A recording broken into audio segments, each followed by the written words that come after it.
मदीने शरीफ में एक बुजुर्ग थे, उनका नाम था अल्लामा अब्दुर्रहमान फर्रुख। अब्दुर्रहमान फर्रुख, ये नाम याद रखिएगा। अब बरकत के लिए नाम आप ले, अब्दुर्रहमान फर्रुख। सब बोले बरकत के लिए, फिर से बोले भाई, ताकि बहन बेटियों को नाम तो बताएंगे। नाम था अब्दुर्रहमान फर्रुख। ये मदीने शरीफ में रहते थे। इनकी बीवी के पेट में बच्चा था, वो इनके मोहब्बत की निशानी थी। और इनके पास पैसे थे, कितने? 30,000 रुपए। कितने थे? ऊंची बोले। 30,000 रुपए थे इनके पास। 30,000 रुपए थे अब्दुर्रहमान फर्रुख के पास। अपनी बीवी के पास आए, बोले मेरी बेगम। कहा क्या बात है? कहा तेरे पेट में मेरी मोहब्बत की निशानी है। कहा अल्लाह का शुक्र है। तो अब्दुर्रहमान फर्रुख कहते हैं ये पैसे लो, 30,000 रुपए। कहा क्या मतलब? कहा मैं शहर से बाहर जा रहा हूं और ऐ मेरी बेगम, मैं 1-2 साल के बाद आऊंगा। ये 30,000 रुपए है। अगर बच्चे की पैदाइश में हकीम लोग पैसे ज्यादा मांगे, जच्चा बच्चा की सलामती के लिए पैसे दे देना, ताकि इसकी पैदाइश, इसकी डिलीवरी कायदे से हो जाए। और अगर आसानी से हो गई तो पैसे बचा के रखना। ये छप्पर टूट रहा है, अगर ये गिरने की पोजीशन पे आ जाए तो इन पैसों को यहां इस्तेमाल करना। और अगर घर सलामत रहे तो पैसे बचा के रखना। जब आऊंगा तो पाई पाई का हिसाब लूंगा। अब्दुर्रहमान फर्रुख ने क्या कहा? जब आऊंगा तो, आप भी तो अपने बेटे से कहते ना, यही उन्होंने कहा अपनी बीवी से, आऊंगा तो पाई पाई का हिसाब लूंगा। आज आपको इस्लाम समझ में आएगा, किसी न किसी एंगल से समझ में आएगा। वादा कीजिए अपनी बहन बेटियों को ये बातें बताएंगे इंशाअल्लाह। दिल से बोलो इंशाअल्लाह। अल्लाह अकबर, अल्लाह। इस्लाम की बातें बताया ना मैंने कि यूट्यूब पर लोड हो गई थी, तो कर्नाटक की लड़की ने कहा, जब उस तकरीर को उसने सुना तो उसने इस्लाम कबूल कर लिया। बाप रे बाप, ये कौन सा मजहब है बाप, जहां आसानियां हैं। हमने तो नमाजों और जो है हज और ज़कात तक इस्लाम को बांध रखा है। इस्लाम कल्चर का नाम है, इस्लाम तहजीब का नाम है, इस्लाम मार्केट में है, इस्लाम मंडी में है, उठे हुए तराजू पर इस्लाम है। समझे मेरी बात को? वो बेड से लेकर के घरांगन तक, घरांगन से लेकर के तुम्हारी बाजारों की गली कूचे तक इस्लाम है। इस्लाम हर जगह मौजूद है।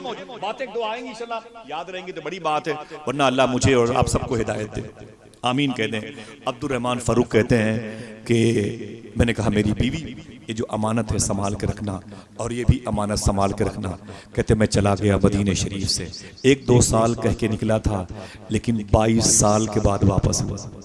कितने? आवाज सबकी आनी चाहिए, जोर से बोले। कितने साल? जिनकी बात हो रही है उनका नाम क्या था? 10% बच्चों को नहीं मालूम, फिर से बोले। अब्दुर्रहमान फर्रुख कहते हैं 22 साल के बाद मदीने में आया, हुजूर के शहर में आया।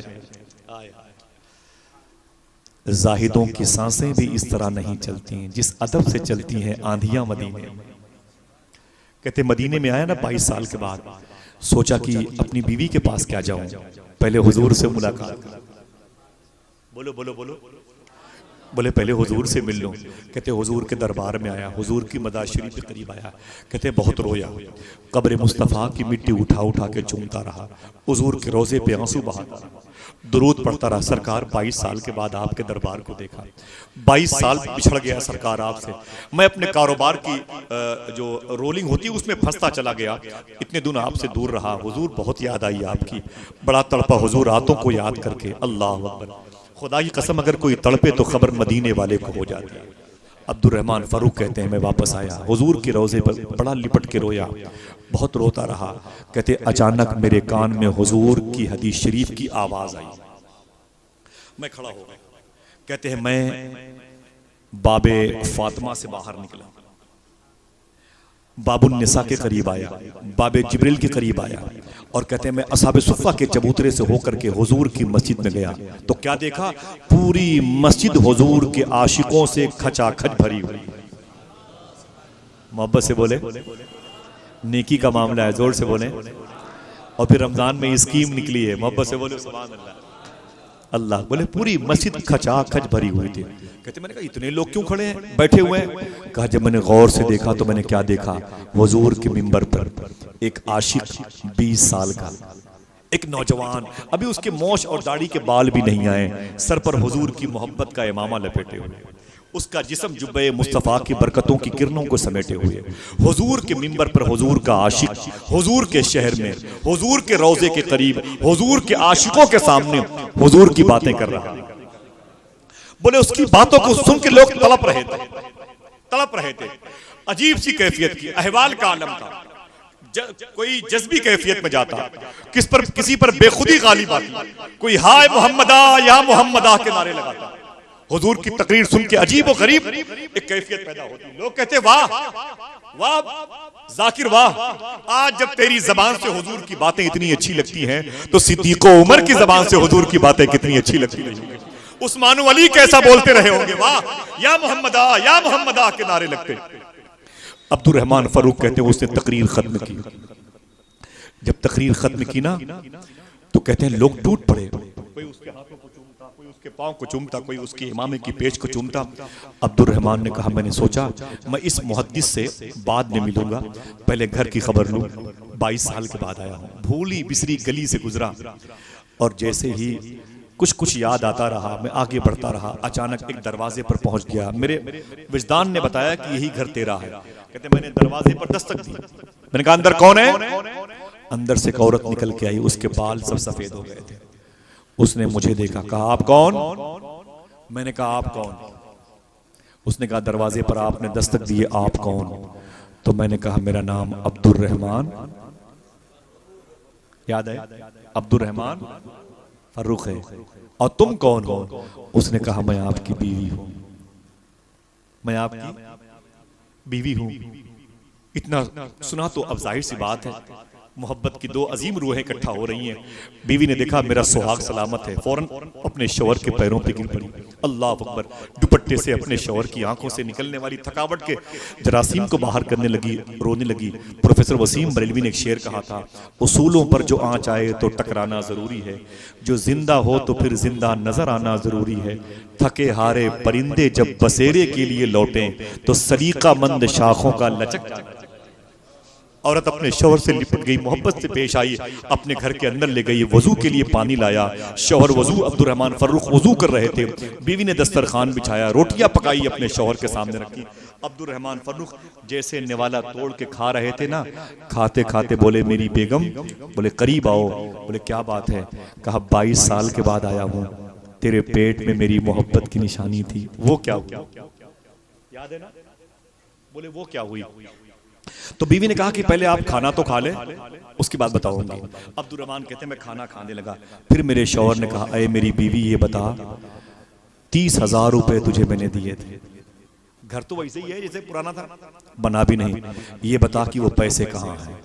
तो बीवी ने कहा ऐसा है कि आप सुकून से खाना खा लीजिए, पाई पाई का हिसाब। यही तो कहा था ना, बोले पाई पाई का हिसाब दे दूंगी। ये खाना खाने लगे, खाना खाते खाते बोले ऐ मेरी बीवी 22 साल के बाद आया, हुजूर के रोजे पे था, एक बड़ी खुशी की खबर लाया। बोले क्या? बोले मैंने देखा कि हुजूर की मस्जिद में यानी मस्जिद नबवी में एक 20 साल का कड़ियल जवान, मुछ और दाढ़ी के बाल भी नहीं आए, हुजूर का इमामा सुन्नत मुस्तफ़ा की सूरत में जुब्बे मुस्तफ़ा की सौगात लिए, उसका लिबास अनवर हुजूर के मिंबर पे खड़े होकर हुजूर की बातें कर रहा था। आए मेरी बीवी, लोग तड़प रहे थे, लोग या मोहम्मदा के नारे लगा रहे थे। अजीब सी अहवाल की कैफियत थी। ये कौन है? बीवी ने कहा आप खाना खाएं, आप खाना खाएं। अब्दुर रहमान कहते हैं मैं उसकी बात बार बार करना चाहता था। बीवी ने कहा आप खाना खाएं। अचानक नारे की आवाज आई, नारे तकबीर, नारे सालत, हटो ये वो। तो अब्दुर रहमान कहते हैं मैं खाना छोड़ के दरवाजे पे आ गया, देखा तो वही मुहद्दिसे मदीना जो हुजूर के मिंबर पे तकरीर कर रहे थे मेरी गली से गुजर रहे थे। मैंने कहा मेरी बेगम? उसने कहा क्या बात है? जल्दी बाहर आ। बोले मेरी बीवी आ गई मेरे सामने दरवाजे। मैंने कहा क्या बात है? उसने क्या बात? तो मैंने कहा देख वो जिस मुहद्दिसे मदीना की मैंने तारीफ की है अपनी गली से गुजर रहा। कहते कोई उसके इमामे को पकड़े हुआ था, कोई जुब्बे को चूमता, कोई उसके पैरों के निशान को चूमता था। लोग किस कदर ताजीमन तकरीमन उसे लेके जा रहे थे। मैंने कहा आए मेरी बीवी, वो शौहर कितना खुशकिस्मत होगा जिसने इसे पैदा किया, वो माँ कितनी खुशकिस्मत होगी जिसने इसे पाला है। उस खानदान को सलाम जिस खानदान में ये लाडला पैदा हुआ है, उस कबील को सलाम जिस कबीले में ये पैदा हुआ है। अचानक वो मुहद्दिसे मदीना जाते जाते अब्दुर रहमान कहते मेरे दरवाजे पे रुक गया। वो सारे उसके जो मुतक़दीन थे वो बाहर चले गए। अब्दुर्रहमान कहते हैं मैं, मेरी बीवी और मेरे सामने वही मुहद्दिस मदीना। कहते हैं मेरे दिल ने कहा इसका पाँव चूम लूं। सलाम किया तो मैं उसके हाथों को चूमना चाहता, उसने मना कर दिया। फिर वो आगे बढ़ा, मेरी बीवी खड़ी थी, मेरी बीवी से उसने सलाम किया। सलाम करने के बाद मेरी बीवी के हाथों को चूमा, उसके हाथ को अपने सर पे रखा और मेरी बीवी के पीछे पीछे। अब्दुर्रहमान फारूक कहते मैं परेशान हो गया, ये क्या बात है, मेरी बीवी आगे आगे जा रही है, उसके पीछे पीछे मुहद्दिस मदीना जा रहे हैं, उसके पीछे अब्दुर्रहमान फारूक कहते मैं जा रहा हूँ। अंदर गया, देखा तो मेरी बीवी चारपाई पर बैठ गई, उसके बगल में वो मुहद्दिस मदीना बैठ गए और एक तरफ मैं बैठ गया। मैंने कहा बेगम ये क्या मामला है, ये कौन है? तो बीवी रोने लगी।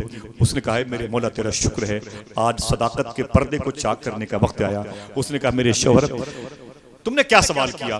कहा ये बता मेरी बीवी, वो तेरे पेट की मोहब्बत की निशानी क्या हुई? तो बीवी रो के बोली मेरे बगल में जो निशानी है वही है। तुमने मुझसे पूछा था ऐ मेरे शौहर वो 30,000 रुपए क्या हुए? ऐ मेरे शौहर अब्दुर्रहमान फारूक देख ले, उन पैसों का मैंने अपनी जात पर इस्तेमाल नहीं किया, एक जोड़े कपड़े नहीं बनवाए, एक दुपट्टा मैंने बाजार से नहीं खरीदा, टूटी चप्पलें इस्तेमाल करती रही, पेट भर कभी खाना नहीं खाया, लेकिन सारे पैसे मैंने अपने बेटे की तालीम में और इसके मुस्तफा के इसके कुलूब तक पहुंचाने में खर्च कर दिए। ऐ मेरे शौहर अब्दुर्रहमान, आज ये मेरा बेटा जब हुजूर की मस्जिद में तकरीर करता है तो इसकी तकरीर को सुनने के लिए काहिरा, इस्तांबुल तक से लोग चले आते हैं। इसकी तकरीर को सुनने के लिए मिस्र और तुर्की से लोग चले आते हैं। इसकी तकरीर को सुनने के लिए शिराज ईरान से लोग चले आते हैं। इसकी तकरीर को सुनने के लिए अनकरा कुर्दिस्तान से लोग चले आते हैं और नारा लगाते वापस जाते हैं, वाह मदीने वालों मुबारक हो। हुजूर की बातें इतने सालों के बाद हुजूर के गुलामों की जबान से जब इतनी अच्छी लगती हैं तो फिर हुजूर की जबान पर रब की बातें कितनी अच्छी लगती रही होंगी। कुरान का फैदान जब हुजूर की ज़बान नूर से जाहिर होता रहा होगा तब मदीने की फिजा कैसी होती। ऐ मेरे शौहर देख ले, वो तेरी दी हुई नेमतों को सजा करके मैंने मुहद्दिस मदीना शेख रबिया की सूरत में तेरे सामने लाके खड़ा कर दिया। इन्नद्दीन इंदल्लाहिल इस्लाम, बेशक अल्लाह के नजदीक सबसे बेहतर दीन कौन सा दीन है? ये वही है। हमारे पास पैसे है तो हम क्या करते हैं? हम क्या करते हैं? बर्बाद कर दिया कौम को, बेटियों को हमने आवारा कर दिया, बच्चों को हमने आवारा कर दिया।